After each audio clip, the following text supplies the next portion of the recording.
कैसा एक्सपीरियंस रहा सर जब आप पहली बार इंटरव्यू ऑफिस में गए और कैसा एक्सपीरियंस रहा? ये मेरा सेकंड इंटरव्यू है, तो मुझे कोई दिक्कत नहीं हुई, अच्छे से बाकी वहाँ पे जो भी स्टाफ भी हैं सपोर्ट किए। अच्छा, तो ऐसा कोई दिक्कत नहीं हुआ, तो बाकी सब देखा जो ओवरऑल तो बढ़िया हुआ, काफ़ी पॉजिटिव। किनका बोर्ड था सर? सत्यवती मैम का जी। करंट अफेयर से किस तरह के सवाल पूछे गए थे? मुझसे डेप्थ से क्वेश्चन किए गए और करंट अफेयर से एक वो हिजाब से क्वेश्चन था, अच्छा, हलाला से, और पूर्वांचल एक्सप्रेसवे से जो बनने के बाद थोड़ी दब गई थी तो उससे क्वेश्चन था। बाकी मेरे डेप से था, मेरे स्टडी बैकग्राउंड से था, ये क्वेश्चन था।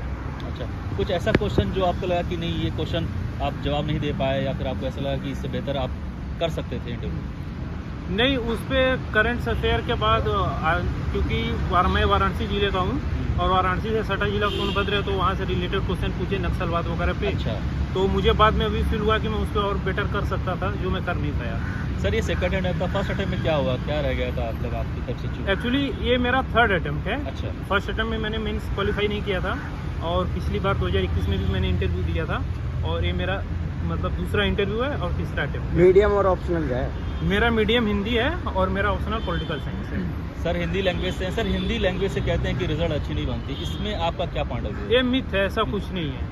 अगर हिंदी लैंग्वेज से रिजल्ट नहीं बनती तो इनफैक्ट हमको प्री में तो क्वालिफाई करना चाहिए, जहाँ पे OMR सीट से बस कॉपियाँ चेक होती हैं। सर ऑप्शनल कितना रूल रहता है ऑप्शनल का?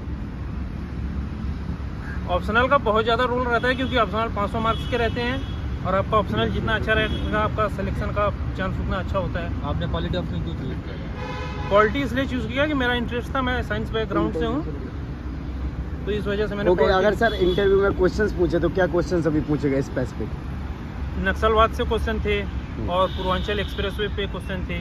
उसके अलावा मेरे ऑप्शनल पॉलिटी से रिलेटेड क्वेश्चन थे, यही सब था। और पाकिस्तान पे सर क्राइसिस हुआ उसमें सर रशिया यूक्रेन नहीं सर करंट में जो अभी टॉपिक और अभी एक करंट का टॉपिक था, हमारे यहाँ पे 26 जनवरी की जो परेड हुई थी, उसमें मिस्र की फौज आई थी वो, तो उस पे क्वेश्चन था चीफ गेस्ट जो थे। हाँ जी। सर एक इम्पोर्टेंट क्वेश्चन, लैंग्वेज का इम्पैक्ट पड़ता है सर इंटरव्यू? बिल्कुल नहीं सर मेरा एक क्वेश्चन है, हिंदी लैंग्वेज के स्टूडेंट को कौन कौन सी परेशानियाँ आती हैं ड्यूरिंग UPSC प्रिपरेशन में और उसको किस तरह से हैंडल करना चाहिए? देखिए, हिंदी मीडियम वालों को सबसे ज़्यादा परेशानी इस बात की आती है कि हमारे जो सोर्सेस हैं वो इंग्लिश मीडियम के एवरेज में थोड़े कम हैं, और बाकी रह गई जैसे बाकी किताबों की बात और बाकी जो भी चीज़ें हैं, तो उसके लिए हिंदी और इंग्लिश मीडियम का भी हमारे सिलेक्शन का माध्यम है, जैसे हिंदी है चाहे इंग्लिश है, लेकिन वो कभी गलत इफेक्ट नहीं डाल सकता।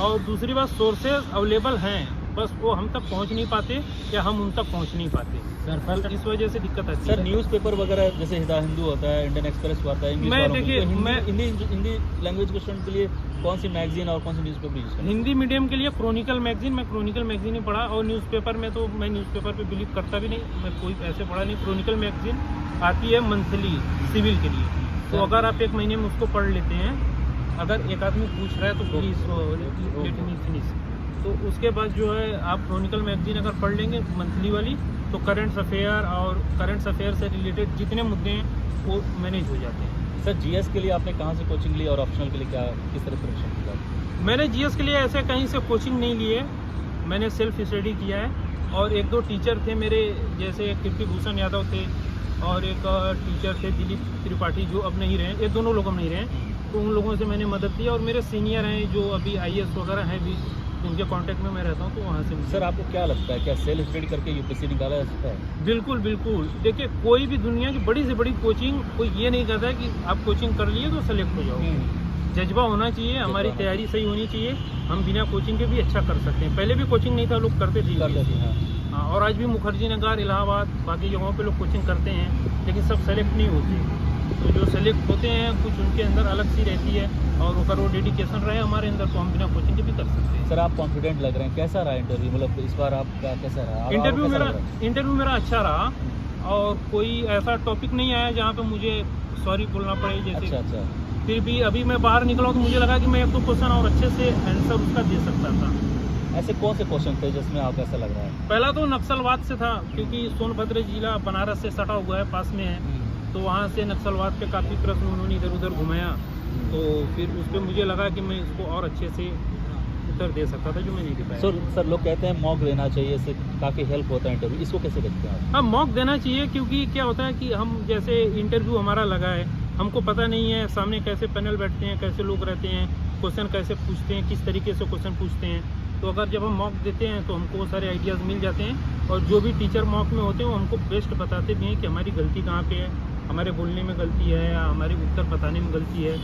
तो जो भी रहता है तो हेल्प करते हैं। सर, वो सर लोग- इथिकल क्वेश्चन पूछते हैं, इथिकल स्टडी के क्वेश्चन। सर बहुत सारे क्वेश्चन, मतलब वैसे तो मॉक ज़रूरी है, लेकिन फिर भी एक साइकोलॉजिकल होता है कि इंटरव्यू देने जा रहे हैं तो थोड़ी सी धड़कन सी होती है। जी।